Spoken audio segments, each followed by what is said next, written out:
नमस्कार, मैं हूं जल्पा क्षत्रिय और आप देख रहे हो के न्यूज नेशनल। प्रधानमंत्री नरेंद्र मोदी के मंत्रिमंडल का बुधवार को विस्तार हो गया। 43 नए मंत्रियों का शपथ ग्रहण कार्यक्रम पूरा हो गया था। इस दौरान देखा जाए तो 15 कैबिनेट मंत्रियों और 28 राज्य मंत्रियों ने पद की शपथ ली थी। आपको बता दें कि मोदी सरकार के दूसरे कार्यकाल के 2 साल पूरे होने के बाद ये पहली बार कैबिनेट में बदलाव हुआ है। अब देखना यह है कि विस्तारण तो हो चुका है, पर विकास अभी काफी दूर है। यही हमारे आज का चर्चा का विषय है और हमारे साथ इस चर्चा में जुड़ चुके हैं भाजपा की ओर से शैलेश परमार हमारे साथ जुड़े हुए हैं, कांग्रेस की ओर से पराग पंचाल हमारे साथ जुड़ चुके हैं, पत्रकार हिरेन उपाध्याय भी हमारे साथ मौजूद है और राजनीतिक विश्लेषक योगेश चुड़गर हमारे साथ जुड़ चुके हैं। आप सभी का स्वागत है सबसे पहले के न्यूज में। आपसे शुरुआत करते हैं। पराग जी, क्या कहना चाहेंगे? यहाँ पर कांग्रेस की ओर से एक ट्वीट आया था कि मंत्री बदलने से देश के हालात नहीं बदलेंगे, उसके लिए तो सरकार बदलनी पड़ेगी। ये जो ट्वीट था वो बहुत सही ट्वीट था। आपका पहला तो शुक्रिया अदा करता हूँ कि आपने इस चर्चा के विषय के मुद्दे पर हम सबको इनवाइट किया है। ऐसा है कि देश में हम तो सब जानते हैं, आपने जो शीर्षक रखा है ना भाई 2.5 आदमी, अरे 1.5 आदमी नरेंद्र मोदी साहब खुद है और माननीय अमित सिंह हमारे जो मंत्री जो है देश के, वो हम गुजराती जो है, बीइंग गुजराती हम लोग तो उनको जानते ही है सालों से, उनकी कार्यशैली से भी परिचित है।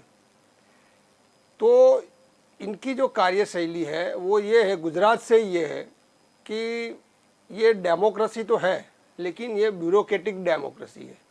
यानी कि यहाँ के जो भी मंत्री है, यहाँ के जो गुजरात के कैबिनेट के स्वतंत्र हवाले के भी मंत्री है, आप और हमारे जो भी राजकीय हमारे दोस्त हैं, हम लोग भी काम लेके जाते हैं कभी कभी उनके पास। उनका ये भी जवाब होता है कि भाई हमारे पास कुछ भी नहीं है, ये जो भी IRS अधिकारी जो है सब वही संभालते हैं, उनको ऊपर से जो बोला जाता है उसी तरह से काम होता है, हम सिर्फ रबर स्टैंप है। तो ये जो विस्तरण जो हुआ है मंत्रिमंडल का, वो they will be all the rubber stamp.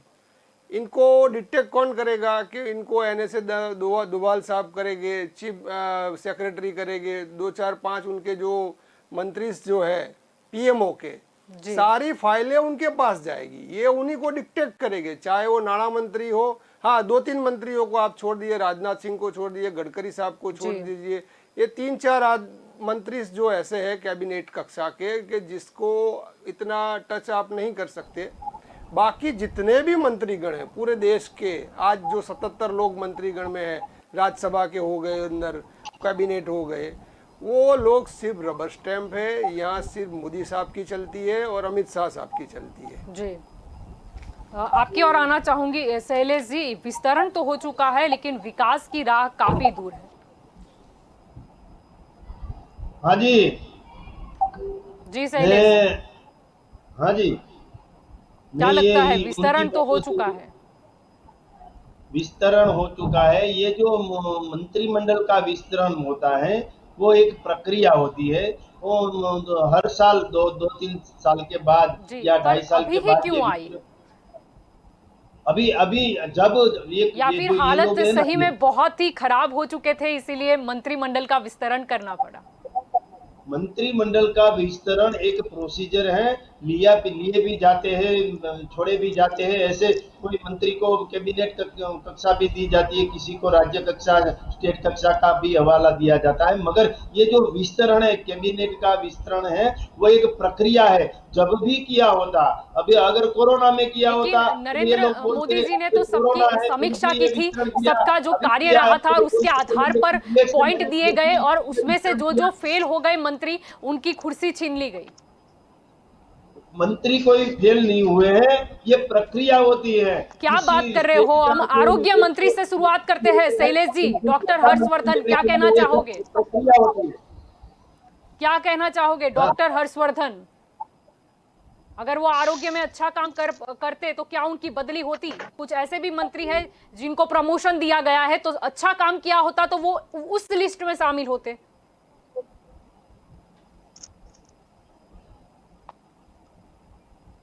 जी शैलेश जी। हाँ, मुझे पूछ रहे हो आप? जी, हाँ, आपको सभी क्या लगता लोगों ने है? अच्छा ही काम किया है।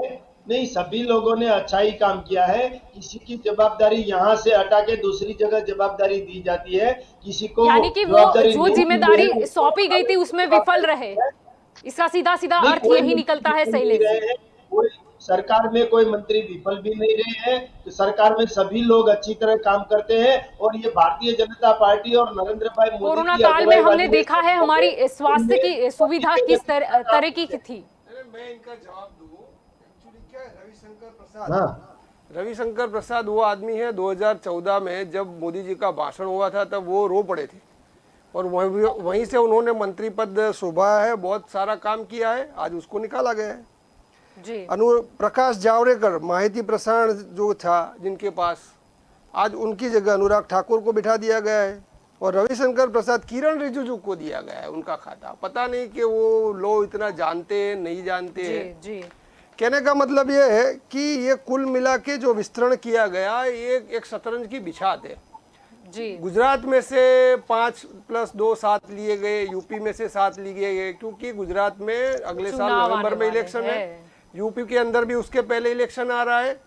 अच्छा, दूसरी बात, अभी नरेंद्र मोदी साहब को ऐसा लगता है कि महाराष्ट्र को अगर आप पकड़ लो, आप बिहार को पकड़ लो, आप 2-4 ऐसे स्टेट पकड़ लो कि जहां उनकी पकड़ थोड़ी कम है, तो वहां थर्ड पंथ के सहारे, वहां जो आदमी जो ज्यादा पॉपुलर है उसके सहारे भी उसको उनके चेहरों जी, को ले वोट लिया बैंक गया है। मिल जाएगी। जैसे अभी अभी आप देखे नीतीश कुमार के एलजेपी तोड़ा उन्होंने को जी। बोला भाई हमारे 4 मंत्री होने चाहिए। जी, सुशील जी, मोदी जो जी। भाजपा के उधर थे उनको केंद्र में ला दिया, उनके पास कोई खाता नहीं है।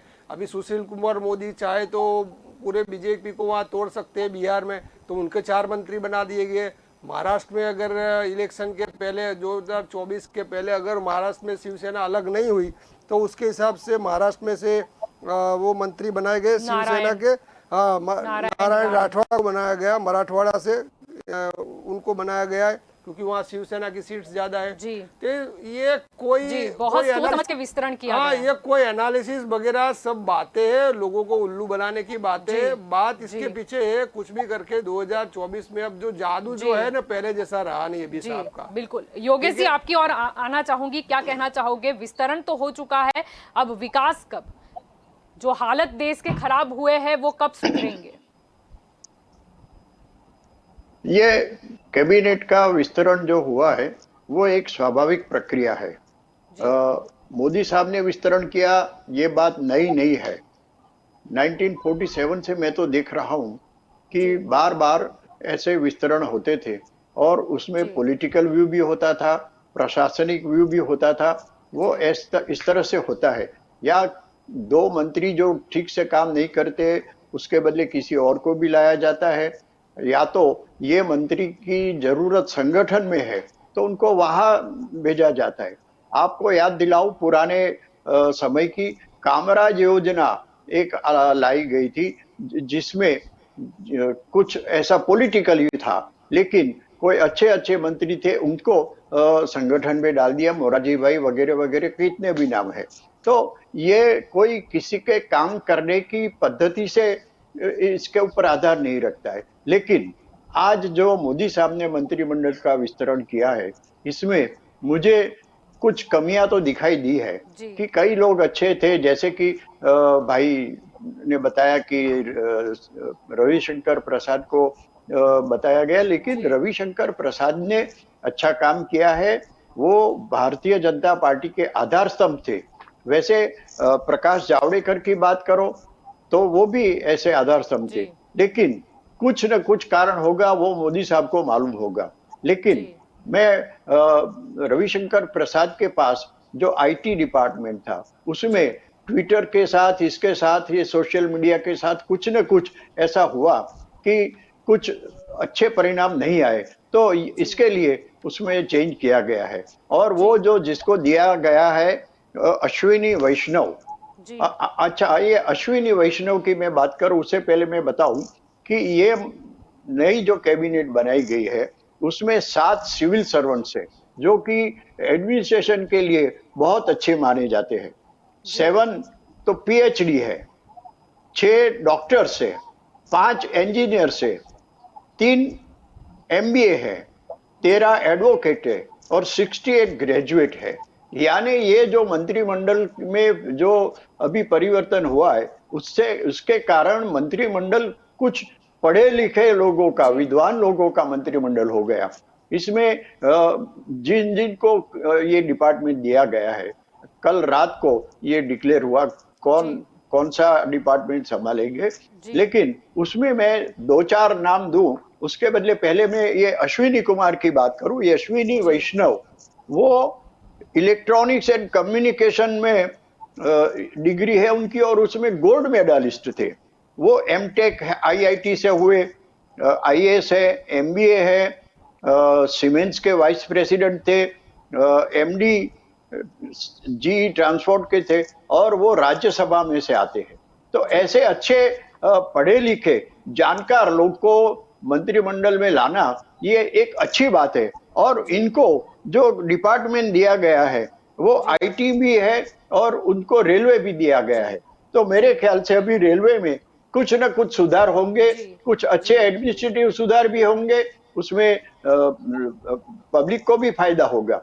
ऐसे मिनिस्टर जो आए हैं, हाँ, इसमें कुछ न कुछ कमियां तो होगी। जी वो तो कांग्रेस वाले निकालेंगे क्या कमी है, और वो मोदी साहब पूरे ध्यान में रखते हैं कि इन लोगों ने क्या बोला, उसमें क्या कमी है, तो जी उसका सुधार किया जाए। जी बिल्कुल लेकिन ये जो प्रक्रिया है वो ऐसा नहीं है कि देश की स्थिति खराब हुई इसके कारण ये सब हुआ। देश की स्थिति तो कोरोना के कारण से भी हुई, उससे पहले आर्थिक विषय पर कुछ न कुछ ऐसा स्टेप लिए गए कि देश की परिस्थिति खराब हो गई, अपना जीडीपी डाउन हो गया। ये सब सुधारने के लिए जी हमने सोचा था कि सीतारामन जी को फाइनेंस मिनिस्टर बनाया है, उसके बदले वहां कोई ऐसा आदमी आए जो अच्छा जी इकोनॉमिस्ट है या तो अच्छा उसके बारे में जानकार हो। जी वो नहीं जी हुआ है, इससे हमें निराशा भी हुई है। जी और हर्षवर्धन जो हेल्थ डिपार्टमेंट संभालते थे, उसके पर ये सब डाला जी गया कि जी कोरोना को ठीक से संभाल नहीं सके। जी थोप लेकिन दिया गया जी बिल्कुल पश्चिम बंगाल में आप देखो, कोरोना का इतना खराब असर था, उस टाइम पर भी इलेक्शन में मोदी साहब ने 5-5 लाख की रैली की। हमारे जी यहाँ अहमदाबाद में हम 6 लोग इकट्ठे हुए तो भी उसके पर एसओपी लगता था, तो वहां 5 लाख लोगों को इकट्ठा किया गया और वहां से कोरोना जी का जी संक्रमण ज्यादा हुआ। वेस्ट बंगाल में पहले नहीं था, उससे जी ज्यादा हो गया। जी तो ये सब जो है कोरोना की जी हैंडल करने के बाद वो जी जी हर्षवर्धन, डॉक्टर जी हर्षवर्धन के सर पर जी लाके उनका उनको भोग लेके निकाला गया। कोरोना ये से बलि का बकरा बना गया जी उनको, ये मैं बिल्कुल बलि समझता का हूँ। बकरा बना गया जी। आपकी और फिर से लौटूंगी। हिरेन जी आपका क्या कहना है? अब क्या लगता है बदलाव से बेहतर होने के ख्वाब तो देखे जा रहे हैं पर चुनौती बहुत ही ज्यादा लंबी है। मुझे लगता है गुजरात पैटर्न से नरेंद्र मोदी जा रहा है।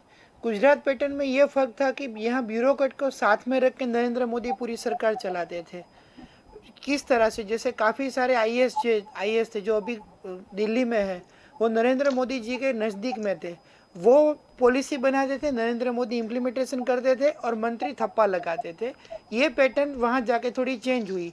उन्होंने जो मंत्रिमंडल नया बनाया, जैसे योगेश जी ने कहा कि एजुकेटेड मिनिस्टर को मिनिस्ट्री बनाई गई है, तो उसकी वजह से जो आईएएस, जो एमबीए थे, जो ग्रेजुएट थे, उन लोगों को वहाँ लाया गया जी। है। तो उन्होंने एक तालमेल रखा है कि जैसे उनके ब्यूरोक्रेट, उनके एजुकेटेड मिनिस्टर्स वगैरह तालमेल करके कुछ ना कुछ नया करे और पूरा जो सुपरविजन रहेगा वो नरेंद्र मोदी जी का जी। और अमित शाह का रहेगा और कुछ ना कुछ राजनाथ सिंह का भी रहेगा, क्योंकि राजनाथ सिंह जैसे ये राजनीति के माहिर माने जाते हैं, खास करके रक्षा सौदे के मामले में जी। हो या फिर अपने चाइना के जो पूरा इश्यू चल रहा था उसमें भी उन्होंने काफ़ी अच्छा काम किया था। तो ये तीनों मिलके पूरा ऑब्जर्वेशन करेंगे। तो मुझे लगता है कि गुजरात पैटर्न से आगे गए और उन्होंने थोड़ा चेंज किया कि एजुकेटेड मिनिस्टर को भी रखा और ब्यूरोक्रेट के साथ जी। में भी रखा। तो आगे जाके इसके अच्छे फल मिलेंगे, लेकिन तभी होगा जब इसका इम्प्लीमेंटेशन होगा। जैसे सर ने बोला कि रेलवे में कुछ नया हो सकता है, क्योंकि वहाँ जो बैठे हैं रेलवे मिनिस्टर, वो पूरी गवर्नमेंट चलाने की कैपेसिटी रखते थे, या फिर एक डिपार्टमेंट उनको दिया जाता था वो ठीक से चलाते थे या डिसीजन पावर लेते थे जो सरकार लेती थी। तो मुझे लगता है कि आगे जाके उसके अच्छे रिजल्ट मिलेंगे। लेकिन साथ ही साथ ये भी गौरतलब बात है कि ये कुछ ऐसा नहीं है कि ये रूटीन प्रक्रिया है, लेकिन आगे जो 2024 में इलेक्शन होने वाले हैं, भारत में जो अलग अलग स्टेट में इलेक्शन होने वाले, उसको भी ध्यान में रख के बहुत स्मार्टली बनाया गया है। जैसे दर्शनाबेन को कौन सा डिपार्टमेंट दिया गया? टेक्सटाइल। उनको पता है कि दर्शनाबेन सूरत से बिलोंग्स करते हैं, वो काफ़ी सारे जो टेक्सटाइल की प्रॉब्लम थी वो सेंट्रल गवर्नमेंट में पहले से रखते थे, तो उनको नॉलेज है। और आप देखो कि मनसुख मांडविया जी का पिछले काफ़ी महीनों से मेडिकल की जो हिस्ट्री होती थी, रेमडेसिविर का हो या कुछ भी हो, तो सबसे ज़्यादा पहले ट्वीट करते थे, छोटी छोटी बातें ध्यान में रखते थे। इवन वो कैडिला जाइडस में विजिट भी करते थे। तो एक पूरा प्लेटफॉर्म बना दिया कि जिसकी मास्टरी उसमें रखे, ऐसा नहीं कि किसी को ठोप दे। और सबसे बड़ी बात की जैसे एविएशन मिनिस्ट्री दी गई ज्योतिरादित्य सिंधिया को, क्यों दी गई? उनको पता है कि ये यंग जनरेशन है, एयर इंडिया इतनी बड़ी खोट कर रही है और काफ़ी सारी एविएशन जैसे काफ़ी सारी एयरलाइंस बंद हो रही है। सबसे बड़ी चुनौती भारत सरकार के पास ये थी कि एविएशन इंडस्ट्रीज को बचाना है, रेलवे को भी ट्रैक पे लाना है और टेलीकम्युनिकेशन को भी लाना है। क्योंकि आईटी में जो ट्विटर के साथ हमारी लड़ाई हुई, उसकी वजह से जो वैश्विक दृष्टि से हमारी छवि को काफ़ी सारा नुकसान हुआ था। क्योंकि ट्विटर अपनी पॉलिसी नहीं बदलता, खुद अमेरिका भी उसकी पॉलिसी पे चलता है, खुद यूके भी उसकी पॉलिसी पे चलता है। तो ये छोटी छोटी बातें थी जो इम्पेक्ट हुई है। तो मुझे लगता है कुल मिला के बैलेंस मिनिस्ट्री बनाई गई है। अभी आगे जाके क्या होगा वो समय ही बताएगा, लेकिन इलेक्शन को भी ध्यान में रखे बनाई गई है। बहुत अच्छे से ये प्लान किया गया। शैलेश जी, आपकी ओर आना चाहूंगी। क्या लगता है, प्रकाश जावड़ेकर है, उनका तो इस्तीफा लिया गया है, पर वो जो गंगा में बहती हुई लाश थी जिसकी वजह से काफी बदनामी हुई थी, वो क्या नए मंत्री वो पाप धो पाएंगे? किसी का इस्तीफा नहीं लिया गया है, किसी को वो नहीं किया गया है, किसी को रखा गया है, किसी को चले जाने को बोला है, ऐसा कुछ नहीं है। कि जो जिस मंत्री या जिस एमपी को किसी प्रकार का हवाला दिया गया है और नहीं दिया गया है जिसको, उसका उपयोग संगठन में या किसी और जगह पे उपयोग करना ही है। उसका हम कहीं ना कहीं हमारी भारतीय जनता पार्टी की एक स्ट्रेटेजी रही है। देख लो आज गुजरात सूचना और प्रसारण मंत्री के तौर पर शायद वो अपनी जिम्मेदारी निभा नहीं पाए थे, क्योंकि कोरोना काल में सबसे ज्यादा बदनामी हुई है। सभी लोग अपनी जिम्मेदारी निभाते ही है, मगर भारतीय जनता पार्टी की स्ट्रेटेजी रही है कि 2-3 साल में मंत्रिमंडल का विस्तरण होता है, ये एक प्रक्रिया है, उसकी वजह से तो फिर सारे मंत्रियों को क्यों नहीं बदला गया? आप जो बोल रहे हैं ये प्रक्रिया है, कुछ को तो प्रमोशन भी दिया गया है, यानी कि सबको ग्रेड तो दिए गए हैं ना उनके कार्य के मुताबिक, यानी कि वो कहीं ना कहीं उसमें फेल साबित हुए हैं ग्रेड में। कोई बोलता है, कोई पत्रकार है, कोई कांग्रेस वाले ये बोलता है कि किसी को डिक्रीज किया गया, किसी के पास से हवाला लिया गया। ऐसा नहीं है, किसी को डिक्रीज नहीं किया गया, किसी के पास से कुछ लिया नहीं गया है। भारतीय जनता पार्टी संगठन में किसी का उपयोग करेगी, किसी और जमा लाया जाएगा। मगर मैं ये भी ये तो बता दीजिए, सूचना और प्रसारण नए मंत्री जो आए हैं, जिन्हें भी प्रमोशन मिला है, वो क्या बदलाव लेकर आएंगे? हाँ, प्रमोशन मिला है, हुई है वो डैमेज कंट्रोल हो पाएगा उसका? हमारे आदरणीय परसोत्तम रूपाला जी को कैबिनेट में लिया गया है, मनसुख भाई मांडविया जी को कैबिनेट में लिया गया है। इसका मतलब ये हुआ कि इसको प्रमोशन दिया गया कि उसकी जो काम करने की क्षमता थी जी, वही तो मैं बात कर रही हूँ कि कुछ को प्रमोशन मिलता है और कुछ को निकाल ही दिया जाता है। आनंद व्यक्त क्या करना सीधा अर्थ हम समझे? नरेंद्र भाई मोदी ने गुजरात के सामने देखा और गुजरात के भाई गुजरात में इलेक्शन आने वाला है, नरेंद्र मोदी कैसे भूल जाएंगे? 2022 में इलेक्शन है, 2022 के इलेक्शन। कोई भी पार्टी, कोई भी जो पार्टी हो, भारतीय जनता पार्टी हो, कांग्रेस हो या आप हो, कोई भी पार्टी हो, आखिर में तो इलेक्शन या फिर गुजरात में वो मांग उठी थी पाटीदार समाज को अन्याय हो रहा है, इसीलिए मनसुख मांडविया हो, परसोत्तम रूपाला हो, उन्हें प्रमोशन दिया गया। यहाँ पर परसोत्तम सोलंकी का निवेदन था कि उनके जो समाज है उनके साथ अन्याय होता है, यानी फिर 3 नए चेहरे लाए गए।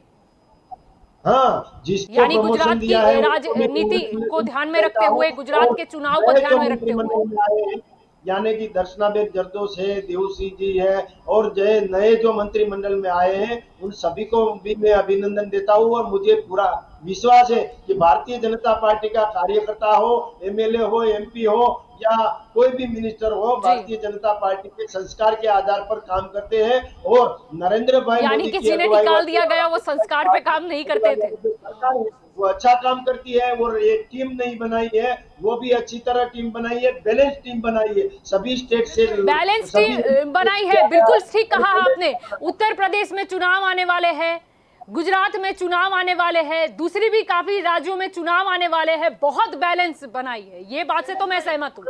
जी हिरेन जी। चुनाव की वजह से बैलेंस नहीं बनाई, चुनाव की वजह से नहीं है खोड़लधाम बैलेंस। में जो कड़वा और लेवा पाटीदार संघ जब मीटिंग हुई थी तब उन्होंने बोला था कि अब लेहुआ नहीं रहेंगे, कड़वा नहीं रहेंगे, सिर्फ पाटीदार रहेंगे।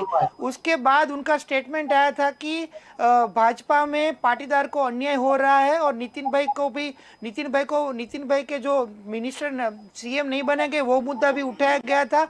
उसके बाद आप देखो कि मनसुख भाई मांडविया, जिनका नाम ऐसे सीएम मीडिया में, सोशल मीडिया में चल रहा था कि उनको बनाया जाएगा, फिर सडनली ये हुआ कि कड़वा और लेवा दोनों को समाया गया जी।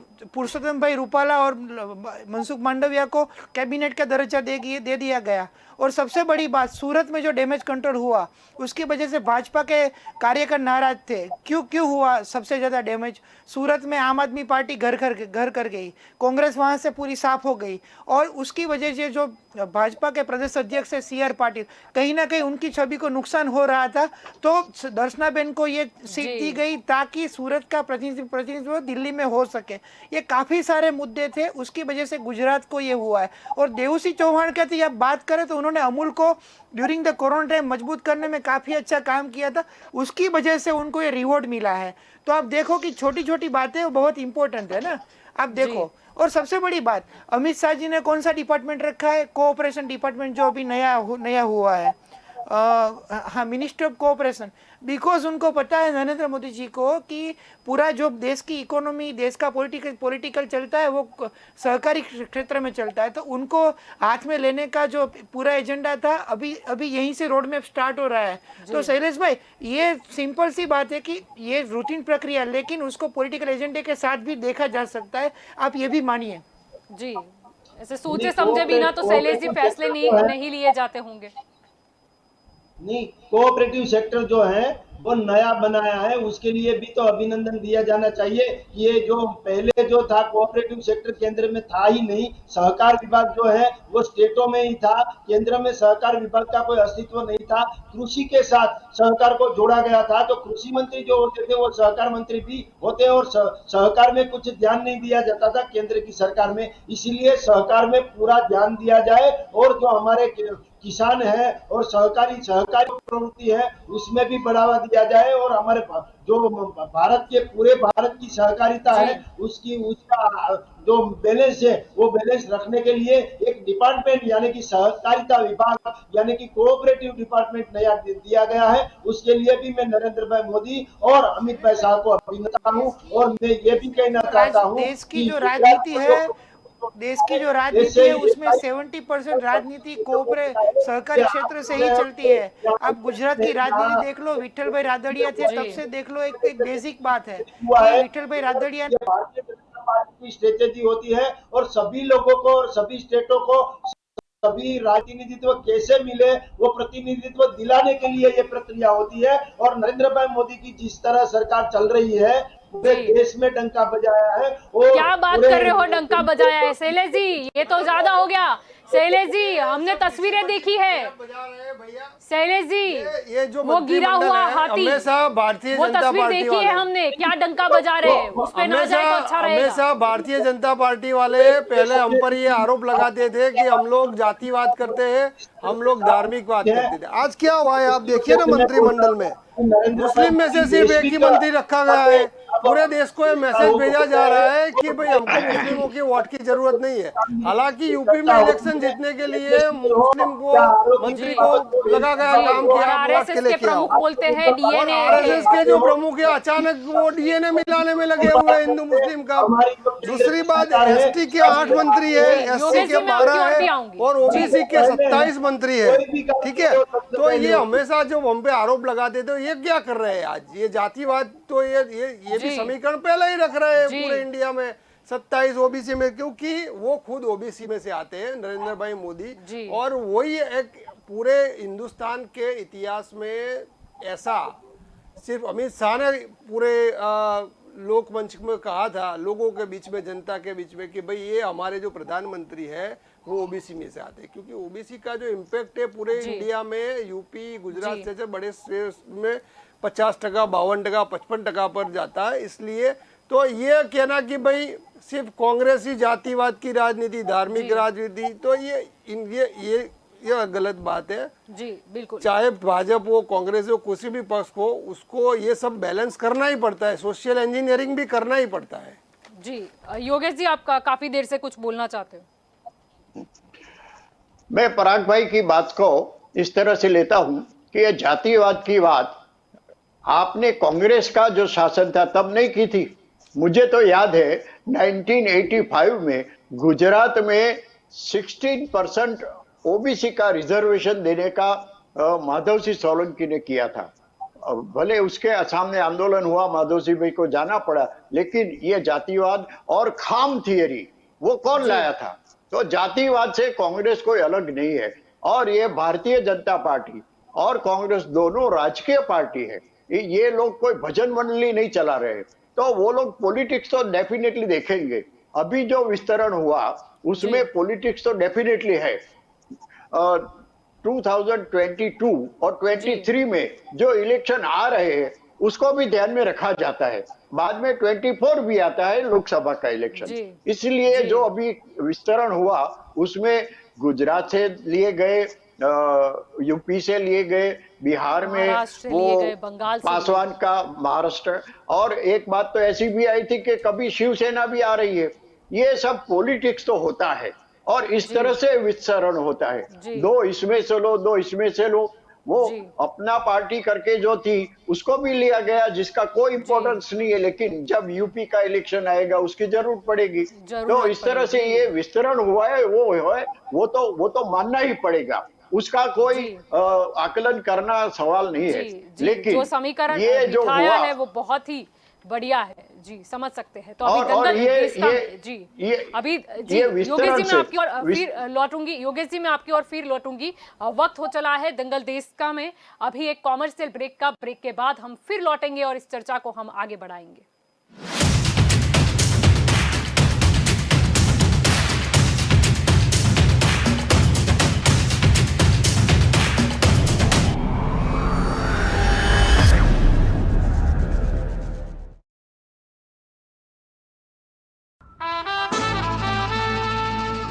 के रेडियो माहिती, मनोरंजन और मस्ती का ट्रायो।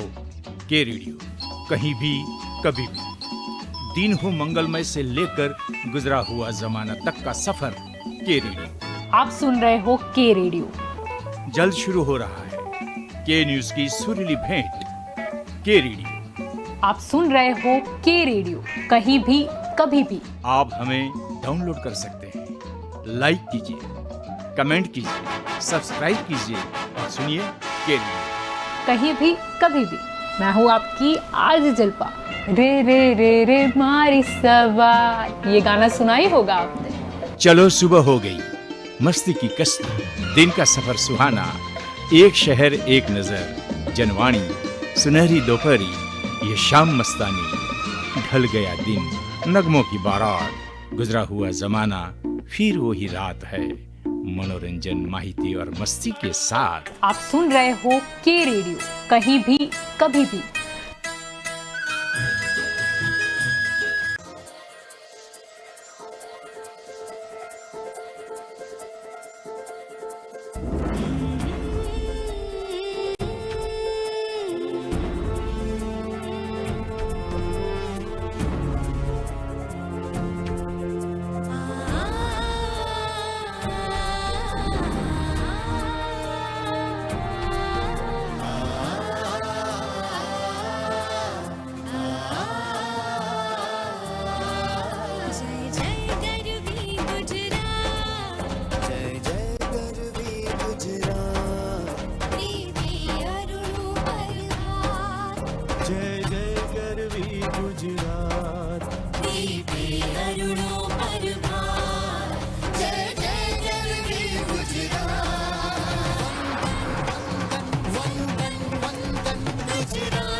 दक्षिण दिशा करंत रक्षा कुंतेश्वर महादेव ने सोमनाथ ने द्वारकेश वे पश्चिम केरा देव जय सहाय मां साक्षात जय जय गरवी गुजरात जय जय गरवी गुजरात जय जय गरवी गुजरात दीपे अरुणों पर भात जय जय गरवी गुजरात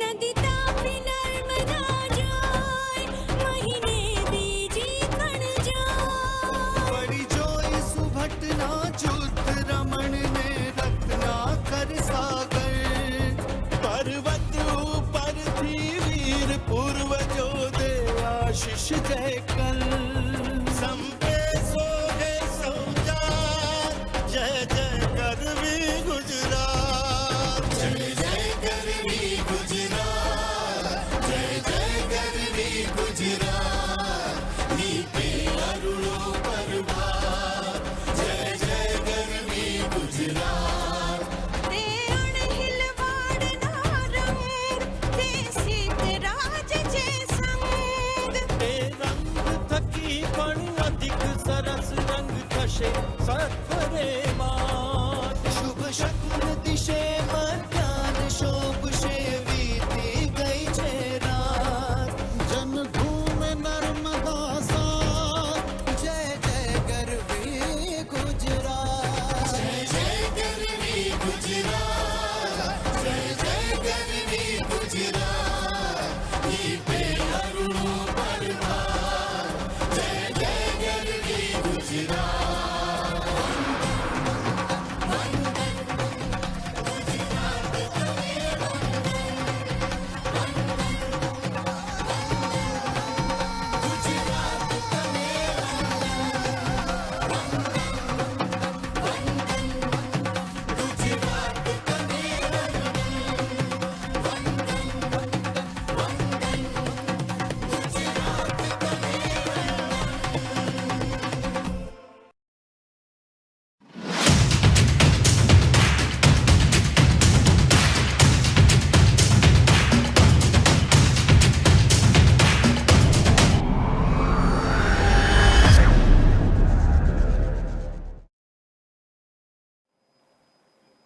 वेलकम बैक। आप देख रहे हो दंगल देश का। अब इस चर्चा को हम आगे बढ़ाते हैं और अब भाजपा की ओर से संजय रावल हमारे साथ जुड़ चुके हैं। संजय जी, सबसे पहले तो स्वागत है आपका के न्यूज में। नमस्कार। शिक्षा मंत्री के बारे में आपका क्या ख्याल है?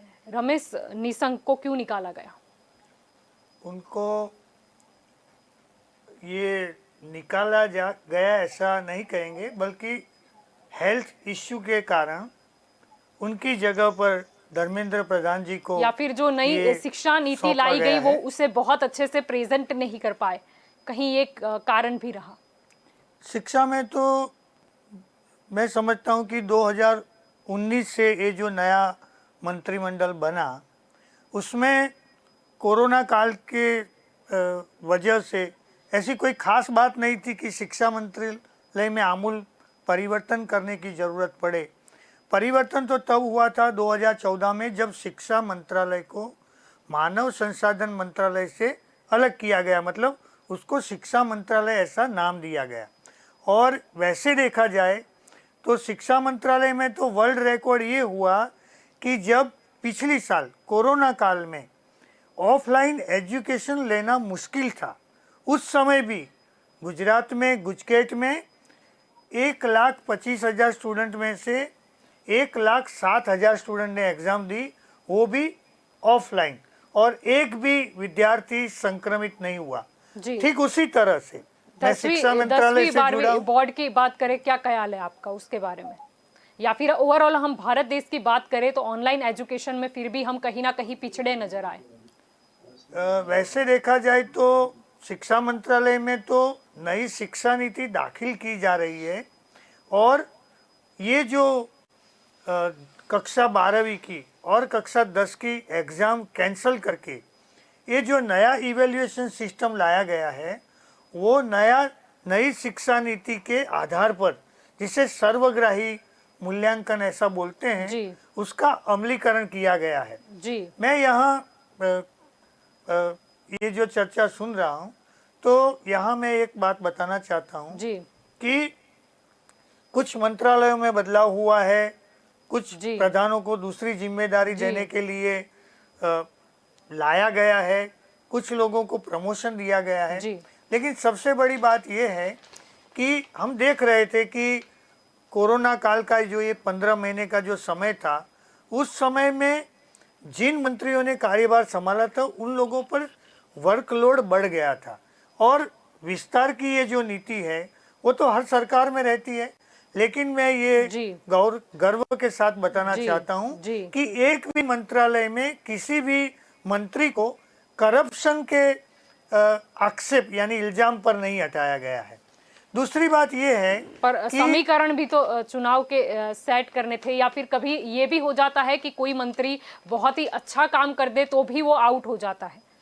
ऐसा तो नहीं होता है जी। लेकिन जी आप क्या पराग जी कोई एग्जांपल आपको शायद बताना चाहते हैं? जी पराग जी। ये जो बात की अभी राहुल साहब ने, ऐसा है कि ये जो मंत्रिमंडल और ये सरकार के, इसके बारे में एक शब्द बहुत फेमस है कि पावर विदाउट रिस्पॉन्सिबिलिटी और responsibility without power.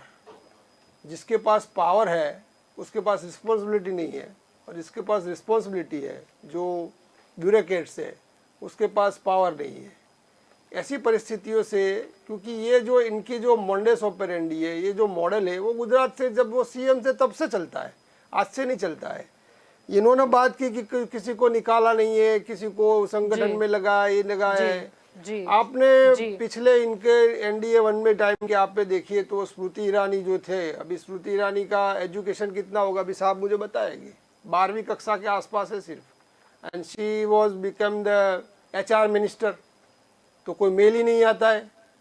Dharmendra Pradhan साहब आप देखिए, अभी इतने टाइम पे रहे, पेट्रोलियम मिनिस्टर रहे जी। अभी जाते जाते उन्होंने एक स्टेटमेंट कर दिया कि भाई ये जो भी आज पेट्रोल डीजल का भाव बढ़ रहा है वो कांग्रेस के ज़माने में जो उन्होंने बॉन्ड्स दिए थे उसके वजह से बढ़ रहा है। ऐसे बेजिम्मेदार तो ये प्रधान है इनके, ये ऐसे बेजिम्मेदार ये जो स्टेटमेंट्स करते हैं।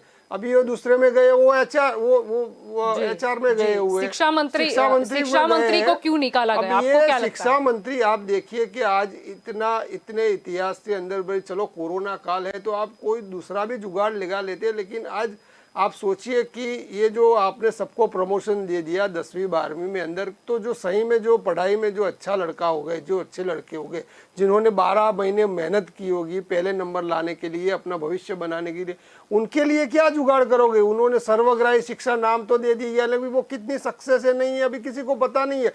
उनके भविष्य के साथ तो अभी बहुत बड़ा खिलवाड़ हो गया आज।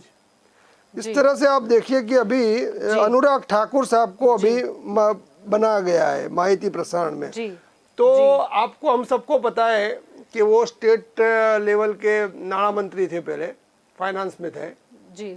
तो अगर उनका खाते का इवोल्यूशन किया जाए यहाँ बैठ के, तो एनपीए की क्या पोजीशन है पूरे देश के अंदर, जो भी संस्था है, जो भी बैंक्स है, उसके एनपीए की पोजीशन क्या है हम सबको पता है। कितने लाख करोड़ की एनपीएस बाकी है, तो उनको नहीं निकालना जाना चाहिए था? उनको भी प्रकाश जावड़ेकर या उनको ये साहब की तरह रविशंकर प्रसाद की तरफ निकालना चाहिए था, लेकिन उनको नहीं निकाला गया। उनके कुछ पॉलिटिकल कनेक्शन है जी। फाइनेंस भी हम लोग फेल है, तो मैडम को भी निकालना चाहिए था, उनको भी नहीं निकाला गया। 2-3-4 मंत्री आप गडकरी साहब को तो कुछ कर नहीं सकते, राजनाथ सिंह का कद बड़ा है तो वहाँ आप भी कुछ नहीं कर सकते। अच्छा, अभी जो बात हुई कि भाई ब्यूरोक्रेट्स में से 7 बनाए गए, IPS, IAS, IFS में से जो 7 जो बनाए गए, और जब मोदी साहब यहाँ थे, अभी उपाध्याय साहब ने भी बोला कि भाई ये पढ़े लिखे बनाए, अभी ये संगठन एक अच्छा सा कॉम्बिनेशन किया हुआ है, यहाँ जो था उससे बदलाव किया गया है। इसमें से एक मैं ब्लंडर समझता हूँ कि आपने एक S जयशंकर को जो IAS थे उसको अभी विदेश प्रधान बना दिया आपने, ठीक है, लेकिन वो हमारे इतिहास में, भारत के इतिहास में सबसे फेल विदेश प्रधान है। आप देखिए, आप परिस्थिति देखिए, आप पाकिस्तान के साथ देखिए, आप बांग्लादेश के साथ देखिए, चाइना के साथ देखिए, अफगानिस्तान में हमारी परिस्थिति देखिए, आजू बाजू में विदेश नीति देखिए, हम हर मोर्चे पर चाहे चीन से हार रहे हैं जी। तो वो पूरी तरह ये जो, इसका मतलब ये नहीं कि आप अगर, क्योंकि ये जो ट्रेंड जो मोदी साहब ने शुरू किया है कि जो भी अधिकारी रिटायर्ड हो जाए उसके बाद आप उसको सीधे मिनिस्ट्री में ले लो, आप उसको कोई खाता दे दो, तो वो क्या है कि तो आदमी इतना साल नौकरी किया होता है तो बाद में पूरी बाकी की जिंदगी वो वफादार रहेगा, कदमों में पड़ा रहेगा।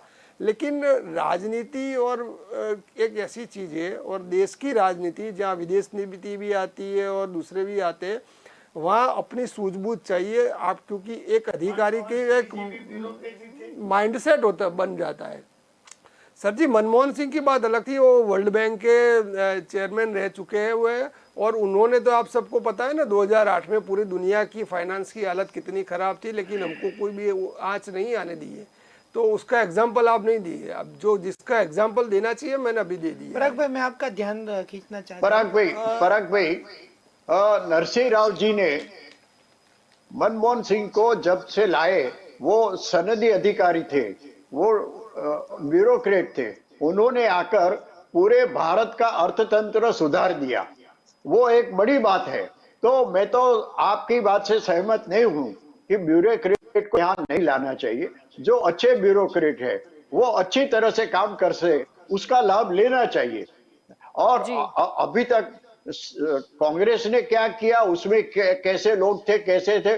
और ये संजय भाई ने एक अभी बड़ी बात बताई कि ये 7 साल में एक भी मिनिस्टर के सामने करप्शन की बात नहीं आई। आप कोई नहीं बता सकते हैं, और ऐसा हुआ। बात हम नहीं करेंगे यहाँ, करप्शन की बात क्यों अगर नहीं करें तो करेंगे? डिबेट कहीं और चली जाएगी सर। ये- पूरी भाजपा जो है सर से पांव से लेकर करप्शन में डूबी हुई है। अभी मैं बात करूँ, आप रफाल सौदे की बात करेंगे, जो जिसके पास जो CJI थे वो दूसरे दिन ही भाजपा के राज्यसभा के मंत्री बन चुके, राज्यसभा में चले जाते हुए। अभी हमने तो कुछ नहीं किया, हमने तो क्लीन चिट दी थी, उसके बारे में फ्रांस के लोग अभी उसके इन्वेस्टिगेट कर रहे हैं। ऐसे बहुत से मामले हैं सर जी।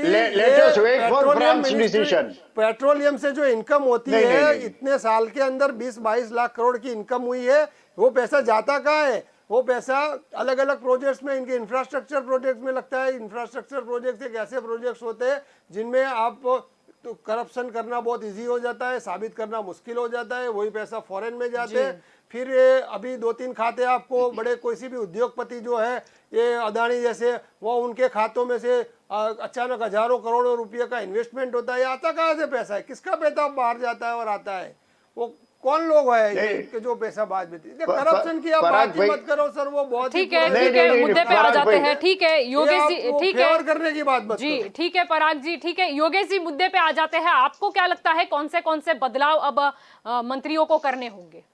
आपकी क्या राय है? नहीं, मैं एक बात मैं जरूर से बताऊंगा कि अभी जो विस्तार हुआ उससे पहले भी ये मोदी साहब और अमित शाह दोनों इतने पावरफुल लोग थे कि कोई भी मिनिस्ट्री इंडिपेंडेंटली काम नहीं कर सकती थी।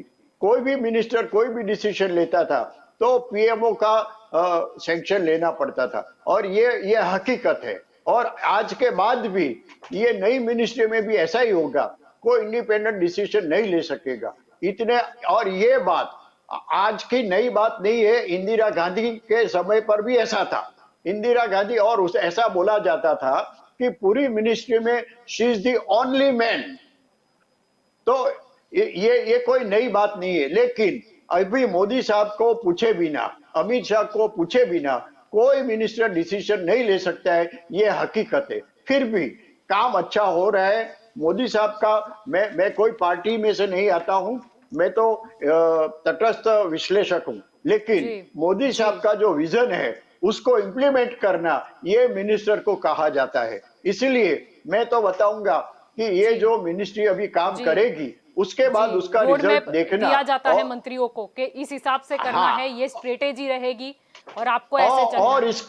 इसका फायदा 22-23 के स्टेट इलेक्शन में और 24 के सेंट्रल इलेक्शन में क्या फायदा होता है वो तो देखना ही पड़ेगा। भारतीय जनता पार्टी हो या कांग्रेस हो, कोई भी राजकीय पार्टी है, उसको ये तो देखना पड़ता है। यार चुनाव में तो चलो आप बोल रहे हो फायदा होगा, वो तो शायद इस तरीके के प्यादे है, जरूरी होगा। हिरेन जी आपकी ओर आना चाहूंगी।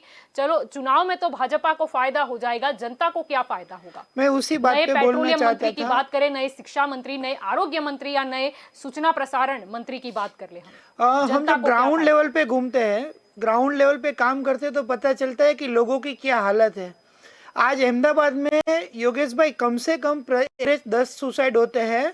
10 सुसाइड में से 7 सुसाइड इसीलिए होते हैं कि उनको फाइनेंशियल क्रंचिस हो रही है। जैसे पराग भाई ने बोला था कि एनपीए की क्या स्थिति है, तो मैं बोलूं कि एनपीए की स्थिति इतनी गंभीर हो गई है कि आज लोगों के पास इंस्टॉलमेंट भरने के लिए पैसे नहीं है। मेरे काफ़ी सारे जो जान पहचान वाले हैं उन्होंने अपने जो गहने थे वो गिरवी में रख दिए, उसके बाद इंस्टॉलमेंट पैसे भर रहे हैं। तो बेसिक जो स्ट्रक्चर ही पूरा टूट गया है। ऐसे टाइम में ये सबसे बड़ी चुनौती गवर्नमेंट के पास यही है कि ऐसे लोगों को कैसे आगे लिया जाए, क्योंकि हम यहाँ बैठे बैठे डिबेट कर, लेकिन जो छोटा आदमी है जिसको एक टाइम खाने का भी प्रॉब्लम हो रहा है, हम लोग जब फील्ड में घूमते हैं तो एक बच्चे के पास 2 रोटी भी शाम को नहीं आती, ऐसी सिचुएशन भी आ चुकी है अब की बार। और सबसे बड़ी बात यह कि अभी रिकवर होना भी पॉसिबल नहीं है। जिस बंदे का सैलरी 50,000 था वो आज 25,000 कमाने के लिए भी मेहनत कर रहा है, रो के मेहनत कर रहा है। तो उसकी जो सिंपल सी मैं बात करूँ कि जो गोल्ड दूध लेता था वो ताज़ा भी नहीं ले सकता, ये सिचुएशन आ गई है। तो आम पब्लिक को इस मिनिस्ट्री से क्या फ़ायदा होगा वो बहुत इंपॉर्टेंट बात है, ना कि पॉलिटिकली पॉइंट ऑफ व्यू से। सबसे बड़ी बात है कि चलो रूपाला जी को ये फिशरीज वाला डिपार्टमेंट दे दिया, अच्छी बात है। रूपाला जी बेसिकली ग्राउंड से 1600 किलोमीटर का हमारा कोस्टल एरिया है, उनको पता था कि किस तरह से ये फिशरीज डिपार्टमेंट डेवलप हो सकता है, किस तरह से डेवलप करना है। और मनसुख मांडविया जी ने काफ़ी सारे रिफॉर्म किए थे, जैसे ये साइकिल लेके जाते थे तो यूथ में भी फेमस हो गए, और मेडिकल क्षेत्र में जो बेसिकली फार्मास्यूटिकल कंपनी में वो काफ़ी अच्छा रेवोल्यूशन ला सकते हैं, काफ़ी सारे उन्होंने प्लानिंग भी किए हैं। लेकिन जो छोटी छोटी बात है वो नहीं होती। और सर मैं दूसरी मेरे जो पर्सनल ऑब्जर्वेशन है फील्ड में जाके, मोदी सरकार अच्छा काम कर रही है, लेकिन सबसे बुरा काम प्राइवेटाइजेशन का भी हो रहा है। ये खुली छाती पे बोलना पड़ेगा। आप देखो कि एयरपोर्ट है या कुछ, जैसे आज बीएसएनएल है, बीएसएनएल की हालत अब देखो क्या हो गई है। उसके बदले आज देखो कि जितने गवर्नमेंट के फोन है वो वोडाफोन के चल रहे हैं। तो सिंपल सी बात है कि आप गवर्नमेंट की जो कंपनी है उसको क्यों आगे नहीं करते? आप गवर्नमेंट की कंपनी को आगे करो तो छोटे छोटे लोगों को बेनिफिट हो, और ट्रेन भी प्राइवेट हो गई है। तो ऐसे में लॉन्ग टर्म मैं उपाध्याय साहब की जो बात है ना उसको थोड़ी आगे ले जाना आपकी बात से सहमत हूँ, एक मिनट मुझे बताना है सर, 1 मिनट। तो उनकी बात को सही में आगे ले जाना चाहूंगा कि आज हो क्या रहा है कि LIC, तो LIC को अब कमजोर किया जा रहा है। पहले BSNL को किया, अभी इन्वेस्टमेंट में 4 जो जनरल इंश्योरेंस कंपनी है उसमें से यूनाइटेड इंडिया इंश्योरेंस को बोल दिया नीति आयोग वालों ने कि भाई इसको भी आप बेचो, तो उसकी एसेट है 37,000 करोड़ रुपीस। ठीक है, तो पिछले 7 साल में जब बीजेपी सेंट्रल में आई थी तब उसका प्रॉफिट था 5,500 करोड़, आज उसका प्रॉफिट हो गया 15,000 करोड़। आप सिचुएशन ही ऐसी बनाते हो, आप MISP जैसे कुछ ऐसे रूल्स लाते हो ताकि गवर्नमेंट कंपनी जो है वो ग्रो ना कर सके, वो दिन पर दिन वो कम होती जाए और फिर एक दिन उसको बेच देना है।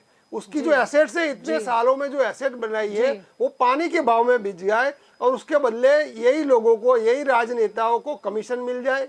जो, और खरीदेगा कौन? यही उनके उद्योगपति खरीदेंगे और वही उनको इलेक्शन जीतने में पैसा देंगे। यूपी के एक एक सीट के लिए कम से कम 20-20 करोड़ रुपया, 30-30 करोड़ रुपया खर्च बीजेपी करती है। सब ऐसे वो लोग इलेक्शन नहीं जीतते रात जी रात। जी इसके बिल्कुल, पैसे जी, लगते बिल्कुल। हैं ये सारे। जी पराग भाई, आपकी और आना जी पराग भाई। संजय जी आपकी और आना चाहूंगी, क्या ख्याल है आपका इस बारे में? अब मजबूत तो करना होगा, सरकारी संस्था हो।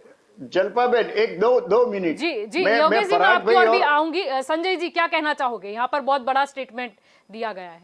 जी संजय जी। ये जो जैसे एयर इंडिया जैसी कंपनी कई सालों से घाटे में चल रही थी, और ये ऐसा नहीं है कि ये कंपनियां जो है जिसमें सरकारी कुछ बोर्ड निगम वगैरह भी आते हैं, तो उसके सामने ये भी देखना चाहिए कि ये जो सरकार है, जो खर्च की बात आती है, जैसे मंत्रिमंडल का विस्तार अभी किया, यानी 2 साल तक तो चलाया, लेकिन जो कोरोना काल आया और कोरोना काल में ये देखा गया कि पूरे देश में जनसंख्या भी बढ़ती है, रसीकरण जैसे अभियान भी चलाने हैं, साथ साथ जैसे गरीब लोगों का ख्याल रख करके उनको मुफ्त का अनाज देने वाली बात हो, और जैसे जैसे जिम्मेदारियां बढ़ती जाती है, देखो जैसे फेर बदलाव अच्छे के लिए किया जाएगा तो भी विपक्ष और जो मीडिया है वो कुछ न कुछ उस पर कमेंट तो करेंगे। मीडिया सबसे बड़ी बात टिप्पणी हम नहीं जावड़ेकर जी को आपने क्यों नहीं कहा? अगर वो बहुत अच्छा परफॉर्मेंस उनका था तो 7 मंत्रियों में उनको स्थान क्यों नहीं मिला? सवाल तो हम पूछेंगे ही ना, जरूरी नहीं है अच्छे हो सवाल। जैसे अनुराग ठाकुर ने फाइनेंस में अच्छा काम अच्छा किया था, उनको अनुप्रिया के बारे में बता दो, उनको नहीं लेकर और किसी को लिया होता, और बहुत से मंत्री पद के लिए दावेदार थे जो काफी अच्छा काम कर सकते थे, लेकिन सिर्फ और सिर्फ चुनाव को ध्यान में रखते हुए सिर्फ और सिर्फ अनुप्रिया। एक मंत्री जो है ना उनके, ये उनका नाम है राजीव चंद्रशेखर जी। अच्छा, इनको आज मंत्री बनाया गया क्यों? क्योंकि उन्होंने आर चैनल, आपको बताया ना, आर चैनल में पैसे उन्होंने लगाए थे, और आर चैनल आप जानते हो किस तरह से वो कांग्रेस के पीछे पड़ गई, उनके एंकर कौन थे और क्या क्या हुआ था। तो ऐसे सिरपाव दिए जाते हैं बीजेपी में कि इन्होंने इतना डेंट किया इस पार्टी को, चलो उसको आगे लाओ, उसको मंत्री बनाओ। इसमें कहाँ एनालिसिस है, अच्छा काम किया नहीं किया भाई? ऐसे बहुत से उदाहरण हैं इनके पास। हाँ, इन्होंने अच्छे काम भी किए, अच्छे लोगों को भी बनाए। इन्होंने अभी अभी एग्जाम्पल दिया कि आईटी में कुछ को तो अन्याय हुआ ही है, कुछ को अन्याय भी हुआ है, और कुछ स्कोर भी उन्होंने सेटल किए हैं, और राजकीय बातों को भी ध्यान में रखा गया है, सोशल इंजीनियरिंग को भी ध्यान में रखा गया है। तो अकेला यही बात करना, और ये सब करने से भी ऐसा है कि वोट तो सिर्फ मोदी साहब के नाम पे ही मांगना है। आज की तारीख में भारतीय जनता पार्टी में अगर कोई मास लीडर है, अगर कोई बीच में खड़ा रह जाता है और बोलने से अगर वोट मिलता है, वो that is the only Narendra Modi. बाकी पीछे उसके नीचे कुछ भी नहीं है। There is nothing in BJP. जी, ये आप समझ लीजिए बात। जी जी योगेश जी। अच्छा, ये कांग्रेस वाले जो बात करते हैं वो एक अलग बात है, लेकिन मैं हिरेन भाई और पराग भाई से सहमत हूं कि कुछ न कुछ कमियां रह गई है। ये पहले वाला जो मंत्रिमंडल था और आज है, उन्होंने जो मेन प्राइमरी इफेक्ट है वो नहीं देखा। प्राइमरी क्या है? पहले हेल्थ, एजुकेशन एंड फाइनेंस, ये तीनों में ये गवर्नमेंट ठीक से काम नहीं कर रही है। I may use the word failure. तो ये तो एक हकीकत है कि एजुकेशन के बारे में कोरोना की बात छोड़ो, आज कोरोना आया, उससे पहले क्या था? बजट में एजुकेशन के लिए कितने परसेंटेज फंड मिलता था? हेल्थ में डॉक्टर हर्षवर्धन थे, फिर भी हेल्थ में कितनी नई गवर्नमेंट हॉस्पिटल खोली गई। मैं गुजरात की बात करूं तो उसमें भी प्राइवेट हॉस्पिटलों को फेवर करने के लिए कोई एक भी गवर्नमेंट हॉस्पिटल के आंकड़े में देखे जाए तो हमारा रैंक 166 है, यानी हम और बैंकिंग में भी बैंक के ऊपर कंट्रोल कांग्रेस का भी नहीं था, आज ये भाजपा का भी नहीं है। और इस तरह से पूरा घाटा चल रहा है, देश का आर्थिक नुकसान हो रहा है। जो गरीब है वो गरीब ज्यादा बढ़ते रहते हैं, और जो अमीर है, साहब ने नाम दो दिए, लेकिन जो उद्योगपति है वो अभी रीच होते जा रहे हैं। ये जो बात है वो तो डेफिनेटली गवर्नमेंट को देखना पड़ेगा, और हम अपेक्षा रखें कि ये नई गवर्नमेंट, अभी जो नया मंत्रिमंडल आया, इसके बारे में कुछ सोचेंगे। Education is a basic thing. वो अगर जी। एजुकेशन हमसे ठीक से नहीं देंगे तो आगे का भारत, आज के 10 साल के बाद का भारत जी। क्या होगा, वो सोचना पड़ेगा। और एजुकेशन में कोई अच्छा मिनिस्टर आए, फाइनेंस में कोई अच्छा मिनिस्टर आए, हेल्थ में कोई अच्छा मिनिस्टर आए और समझ के ये देश को कुछ पटरी पर लाए। अभी तो पूरा आर्थिक में तो एकदम नुकसान हुआ है।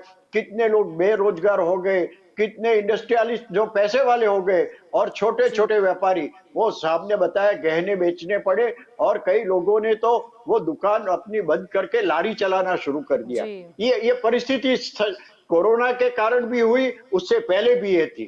तो ये सब देखना पड़ेगा, और हम लोग आशा करें कि ये जो नई मिनिस्ट्री आती है इसके ऊपर कुछ ध्यान रखे। बाकी इलेक्शन जीतना, जैसे पराग भाई ने बताया, वो तो मोदी वेव चलता था, और अभी जी। मोदी वेव कुछ कम भी हुआ है, और 2024 में क्या होगा वो तो उस टाइम पर बताएंगे। लेकिन बिल्कुल। मैंने बताया, ऐसे 3 प्राइमरी चीजों पर ध्यान देना बहुत बहुत जरूरी है। जी बिल्कुल। इसमें मैं पिछले के पीछे साल में जाना चाहता हूँ। मैंने जब ये नोटबंदी आई थी तब मैंने ग्राउंड लेवल पे पूरे गुजरात में रिपोर्टिंग किया था, और ऐसे रिपोर्टिंग किया था। करीबन में 500 फैमिली को मिला था। 500 में से 350 फैमिली के जो फैमिली मेंबर्स थे उसमें से 200 लोगों ने सुसाइड किया था, और करीबन 150 लोग मर गए थे लाइन में खड़े रह के। ऐसे लोगों को आइडेंटिफाई करके किया था।